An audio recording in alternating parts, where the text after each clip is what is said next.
Assalamualaikum warahmatullahi wabarakatuh.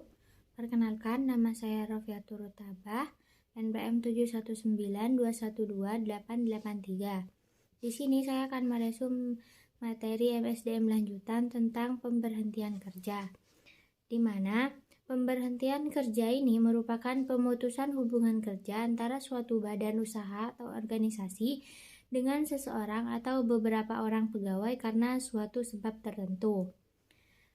Macam-macam pemberhentian yaitu yang pertama, pemberhentian atas permintaan sendiri. 2. Pemberhentian karena mencapai batas usia pensiun. 3. Pemberhentian karena penyederhanaan organisasi. 4. Pemberhentian karena melakukan pelanggaran atau tindak pidana atau penyelewengan. 5. Pemberhentian karena tidak cakap jasmani atau rohani. Pemberhentian karena meninggalkan tugas. 6. Pemberhentian karena meninggal dunia atau hilang. Dan yang terakhir, pemberhentian karena hal-hal lain. Pemutusan hubungan kerja atau PHK merupakan pengakhiran hubungan kerja karena suatu hal tertentu yang mengakibatkan berakhirnya hak dan kewajiban antara pekerja dan perusahaan majikan atau majikan.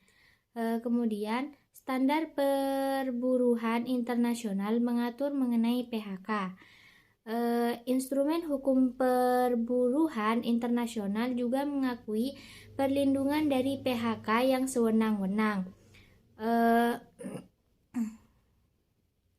Konvensi ILO nomor 158 tahun 1982 tentang pemutusan hubungan kerja menyebutkan hal-hal yang harus diperhatikan pada tindakan PHK, yakni yang pertama, pada dasarnya mengenai PHK harus dilakukan sehati-hati mungkin karena keputusan PHK terhadap pekerja berpengaruh kepada anggota keluarga. Oleh karena efek sosial, PHK berdampak sangat luas bagi kehidupan pekerja dan keluarganya, maka diperlukan prinsip kehati-hatian. Yang kedua, seorang pekerja tidak dapat diputus hubungan kerjanya kecuali ada alasan yang sah untuk pemutusan tersebut dan diatur dalam perundang-undangan masing-masing negara. Kemudian, selain itu, masing-masing negara harus mengatur pula antara PHK yang mencakup prosedur dalam melakukan PHK, alasan PHK, dan kompensasi yang berhak diterima pekerja menurut jenis alasan PHK yang dijatuhkan. Kemudian, lebih lanjut, peraturan perundang-undangan nomor 35 tahun 2001 pada bab 5 khususnya mengatur pemutusan hubungan kerja dengan rincian. Yang pertama, pasal 36 mengenai berbagai alasan yang mendasari terjadinya PHK. Alasan PHK mendasari ditentukannya perhitungan hak akibat PHK yang bisa didapatkan oleh pekerja. Yang kedua, pasal 37 sampai dengan pasal 39 mengenai tata cara pemutusan hubungan kerja sejak tahap pemberitahuan PHK disampaikan hingga proses PHK di dalam perusahaan dijalankan. Lebih lanjut, bila PHK tidak mencapai kesepakatan, tahap berikutnya dilakukan melalui mekanisme penyelesaian perselisihan hubungan industrial sesuai dengan peraturan perundang-undangan.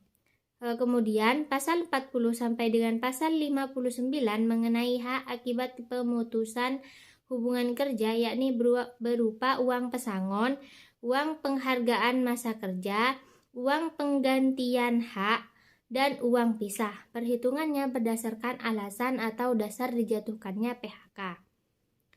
Kemudian, apabila yang telah diberitahu mengenai PHK menolak atas putusan tersebut, maka pekerja harus membuat surat penolakan disertai alasan paling lama 7 hari kerja setelah diterimanya surat PHK tersebut. Dan kemudian harus melalui mekanisme penyelesaian perselisihan hubungan industrial. Dalam hal ini, perselisihan PHK sesuai dengan ketentuan Peraturan Perundang-undangan pasal 39 nomor 35 tahun 2021. Hanya itu dari saya. Wassalamualaikum warahmatullahi wabarakatuh.